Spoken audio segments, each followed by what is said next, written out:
क्या होता है, एक बार विष्णु भगवान के पास नारद मुनि आते हैं। कौन आते हैं? नारद मुनि बोलते क्या है जी? नारायण नारायण। समझे? तो नारद मुनि आते हैं तो विष्णु भगवान से पूछते हैं कि भगवान मुझे आपसे एक सवाल पूछना है। तो भगवान जी बोलते हैं पूछो। तो हम देखते हैं कि धरती पे जो नास्तिक है, जो आपकी पूजा पाठ नहीं करता है, वो बहुत तेजी से अमीर हो रहा है, पैसा वाला हो रहा है, धनवान हो रहा है। मतलब जो पूजा पाठ नहीं करता है वो पैसा वाला बनते जा रहा है, अमीर बनते जा रहा है। लेकिन जो आपकी भक्ति में लगा रहता है, जो आपकी पूजा करता है, वो बेचारा गरीब रहता है। ऐसा क्यों है ना? भगवान जी बोले चलो आज हम लोग धरती पे जाएंगे, अब भ्रमण करेंगे, तो तुमको इसका जवाब भी हम देंगे। धरती पे दोनों भेष बदल के गए। कौन? नारद मुनि और विष्णु भगवान, है ना? भेष बदल के गए। एक व्यापारी के घर का दरवाजा खटखटाया, सॉरी, हाँ सही की ब्राह्मण सुधर गया। खटखटाया तो उसने खोला, बड़ा गुस्से में खोला। तो बोला भगवान जी बोले भिक्षाम देवी, है ना? भिक्षाम देवी मतलब भीख, लोग कुछ मांग रहे। भीख का मतलब पहले के जमाने में होता था कि साधु सन्यासी लोग घर का दरवाजा खटखटाते थे और भिक्षा मांगने का मतलब कुछ खाने का सामान दीजिए, पैसा वैसा नहीं। भीख, आज का भीख जो है वो सीधे पैसा से होता है, पैसा दो, है ना? पहले के लोग मतलब भिक्षा मांगते थे, दिया तो भी ठीक, नहीं दिया तो भी ठीक, गाली दिया तो भी ठीक, नहीं गाली दिया तो भी ठीक, है ना? तो वो आदमी जो था व्यापारी था और उसने क्या किया, जैसे दरवाजा खोला भगवान जी मांगे भिक्षा देगी, पूरा गर्म हो गया। कहाँ से उठ के चले आते हो? धर्म कहाँ समझ रखे हो? यहाँ पे खाना बढ़ रहा है, जब ऐसे नहीं मिलेगा, जब मेहनत करो, कमाओ, पैसा कमा के खाओ। पूरा गुस्सा करने लगा।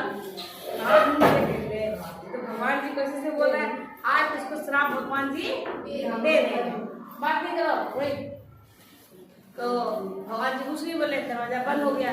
जाने लगे। भगवान जी बोले उसको तुम इसी तरह खूब फलो फूलो, आगे बढ़ो, ठीक है, खूब पैसा कमाओ, खूब अमीर बनो, ऐसे बोल दिए।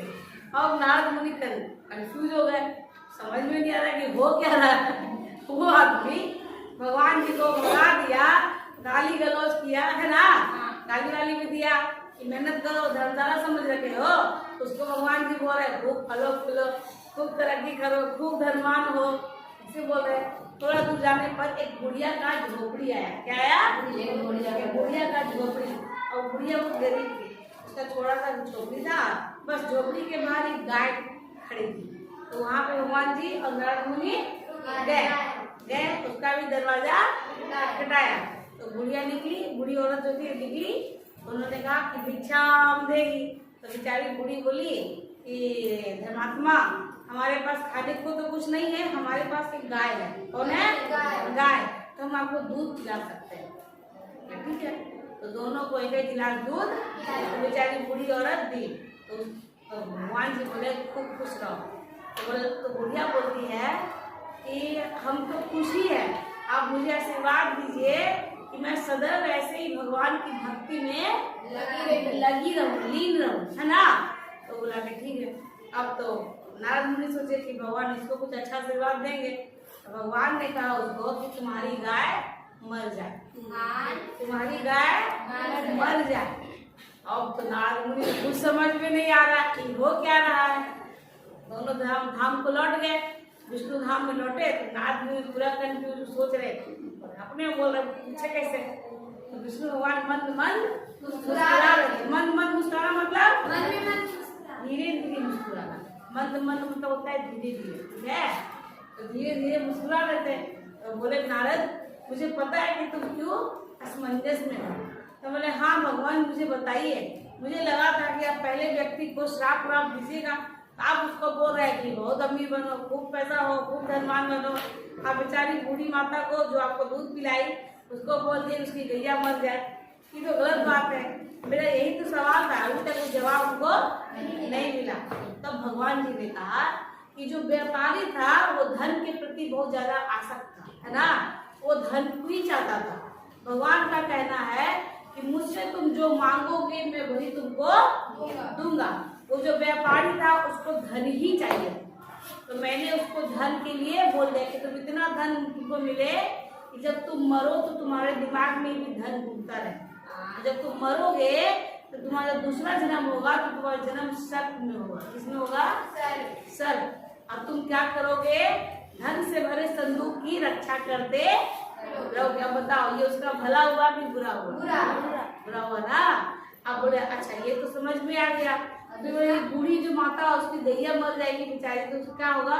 तो देखो उसने क्या कहा कि भगवान मुझे आशीर्वाद दीजिए कि सदैव मेरा मन प्रभु में लगा रहे।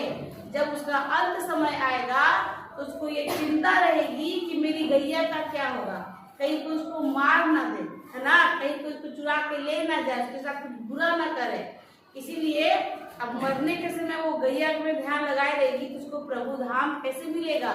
हम इंसानों की इच्छा होती है ना कि जब हम मरे तो धाम को जाए, नरक में नहीं जाए या किसी और जन्म ना मिले। धरती पर एक ही जन्म काफी है। तो जब उसकी गैया मर जाएगी तो निश्चिंत होकर भगवान में रमी रहेगी। जब वो मरेगी तो भगवान का नाम लेते हुए मरेगी। जो कहते हैं कि जब हमारा अंत समय आता है उस टाइम हमारे दिमाग में जो चल रहा होता है भगवान हमें वही चीज देते हैं। जब उसकी गैया मर जाएगी तो लास्ट में किसका नाम लेगी? भगवान का नाम लेगी। जब वो भगवान का नाम लेगी तो अंत समय में जब मरने के बाद वो विष्णु धाम को पहुंच जाएगी। तो